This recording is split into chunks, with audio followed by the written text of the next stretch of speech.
Alvin, there are many arguments that atheists use, I've talked to many of them, that seem to show that there is no such being that we call God. Let me give you some of them and see how you react. Start with the only minds we know are embodied within brains. There's no such thing as a disembodied mind. Well, we don't know that there's no such thing as a disembodied mind. All we know is that the minds we're acquainted with are to be found in brains. That's not a very strong argument, it seems to me. I mean, the only people we are acquainted with, the only rational creatures we're acquainted with are on Earth. Should we think there aren't any anywhere else? I mean, this is not much of an argument. How about the hiddenness of God? If God is so important to us, why shouldn't God make it more obvious that he exists? It's more his fault that we don't believe in him than ours. Well, I mean, the fact is the vast majority of the world's people do believe in God or something like God. So it's not that God is hidden in the sense that nobody knows about him or believes in him. All kinds of people do, I suppose, as I say, the vast majority of the world's people. God isn't as plain to us as other people, let's say, or as, I don't know, trees and houses and material objects. But why think that he would have to be? I mean, there's got to be more to this argument than just that. That's not, that's, as it stands, seems to me not much of an argument at all. He might have a good reason for being relatively hidden to the degree that he is, which, as I'm suggesting, isn't all that great. Well, to an atheist who maybe is genuine, who really would like to believe but doesn't see the evidence, the argument is that if God really wanted me to believe, he would make it obvious to me. There's a million different ways he could do that. Well, no doubt there is. But also, our world is in many ways a fallen world. There are diseases. There are cognitive deficiencies of various kinds, and I'm inclined to think not believing in God is one of those.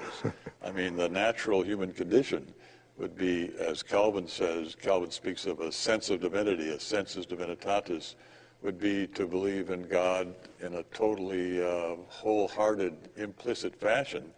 But due to the same sorts of things to which diseases are due ultimately, says Calvin, and I agree with him, due to the entrance of sin into the world, sometimes our cognitive faculties, in particular those having to do with God and other people, don't function the way they should. Let's go on to the problem of evil. Well, the problem of evil, of course, is, I mean, so much has been said about that, and there's so much to be said about it. It's very hard to say, you know, very much sensible in very brief compass.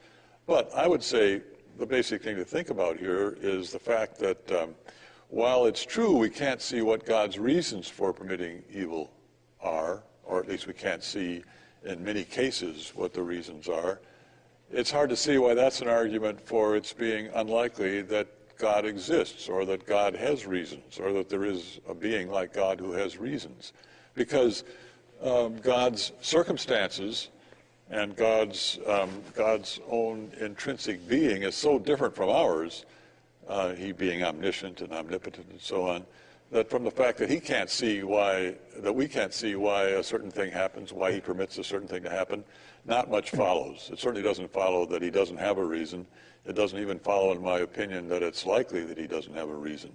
It's just not the case that if God actually did have a reason, you and I would be the first to know. We might not know at all. How about the alleged contradictions between God's different characteristics? Well, what are we thinking about here? Well, how one can be omnipotent, omniscient, all good. All of these different characteristics seem to have either a contradiction among each other or some unnatural relationship. Well, I guess I'm not, I don't think there are any contradictions there. At least I haven't ever heard of any. People sometimes have spoken of the paradox of omnipotence. Suppose God is omnipotent. Well, then there's supposed to be nothing he can't do. Well, can God create a stone so heavy that he can't lift it? If he can't do that, there's something he can't do, and so he's not really omnipotent. But if he can do it, then once he did it, then he wouldn't be omnipotent because there'd be a stone he couldn't lift. It seems to me this is not a very impressive argument. I mean, it's not possible that there be a stone that an omnipotent being can't lift. So God can't create a stone so heavy that he can't lift it. But that's not a problem, because to be omnipotent is not to be able to do just any old thing, create married bachelors, let's say, or create stones that an omnipotent being can't lift. It's to be able to do what's logically possible. Another similar argument, God can't be both omniscient and omnipotent, because if he's omniscient, then he can't change his mind. And if he can't change his mind, he's not omnipotent. Well, again, I don't think this is much of an argument. I mean, maybe he can't change his mind, but it doesn't follow from that that he's not omnipotent. Maybe it's not logically possible that his mind be changed. I mean, maybe it's not logically possible that he be wrong, and hence it's not logically possible that he change his mind in order to hold the true or right view. But that technically would make him less omnipotent than if he could. Well, only in the sense that if he could, then he could do something that's logically impossible. But omnipotence doesn't cover that. To say he's omnipotent is not to say that he can do what's logically impossible, but only what's logically possible. Other views that atheists would take would look at the physical universe and say, what does it look like? It's violent. It seems pointless, certainly physically. It's wasteful, all these comets and asteroids floating around. And there's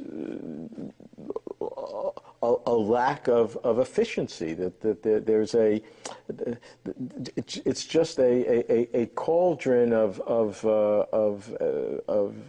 chance. A lot here depends on what kind of being you think God is or would be. It might be that you think God would have to be like a classical artist, very efficient, everything in its place and the like. Well, maybe, but why think that? Why think God would have to be like that? Maybe efficiency is something for creatures who are limited. If you're limited, you have to be efficient so you can accomplish as much as possible with your limited properties and capabilities and resources. But if you're not limited in this way, if you're omnipotent, what's so great about efficiency? Maybe God is more like extremely creative, romantic artist. He delights in having things of as many different kinds as possible. I mean, the main point here is that all of these arguments of that sort all presume that the arguer knows what God would like, or what God would want to be the case, what God would think, what God is aiming at in these conditions. And as I was saying earlier on with respect to evil, there's no reason to think that we know those things. I don't see that the fact that there is this sort of wild, prodigious variation of things across the universe, I can't see why that suggests for a moment that there isn't any such person as God. It just seems like all that inefficiencies are not only inefficient, but they're pointless. Well, I mean, we can't see the point, maybe. But again, that's exactly as with respect to God's reasons for permitting evil. From the fact that we can't see what the point of that would be, it doesn't follow for a minute that an omniscient being, an omnipotent being, wouldn't have a point in permitting it. Other arguments then bring anthropology or psychology into it, wish fulfillment, or just the development of group coherence that explains the need for God. Right. Now, wish fulfillment, I think that's more serious in a way. I don't think it's a powerful argument against the existence of God, but it's got more depth to it than some of the other arguments you've just been mentioning. So, for example, Freud thought that belief in God was a matter of wish fulfillment. We find ourselves in this world where, as he says, nature demands from us suffering and pain and anxiety, and in the end she demands our death.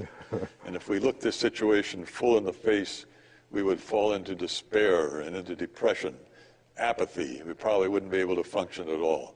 So we subconsciously, everything in Freud that's important goes on subconsciously, invent this Heavenly Father who we say is in the heavens and is really operating things, and really causing things to happen the way they do, and he really does love us.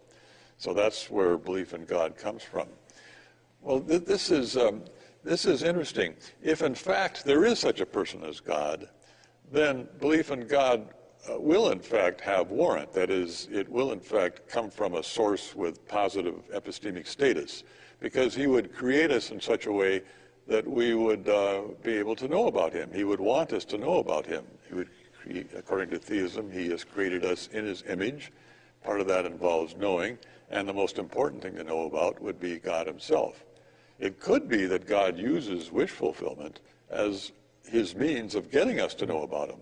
So it could be that, right, Freud's right, this belief comes from wish fulfillment, but that it need not be anything against it. It need not follow from that it's not reality directed, so to speak. If you insist that it isn't reality directed, then you've got to have some independent argument against God's existence. If God does exist, our belief in God will undoubtedly, or at least very probably, be reality directed. So if you say it isn't, then you've got to first give us an argument for the proposition that there isn't any such person. It's not an independent argument at all. So at the end of the day, if you sum all of these arguments against the existence of God together, do you ever have any doubts? I don't think any of these arguments, except for evil, I mean, I think that's a real concern for believers in God. I don't think any of these other arguments I say they have no force at all. I think at least they don't have any force to move me at all. With respect to evil, that's another matter. That can be deeply disturbing to believers in God, such as myself. It can lead one to be suspicious of God, to wonder why he does all these things, and to distrust him, and to be angry with him, and to be inclined to shake your fist in God's face, except you know that it's just a totally hopeless and stupid gesture. But it can give you real problems. I don't think, though, that it, at least as far as I'm concerned, inclines me to wonder whether there is such a person as God. It's more that it could make me suspicious, distrustful, not willing to commit myself to him, and the like of that.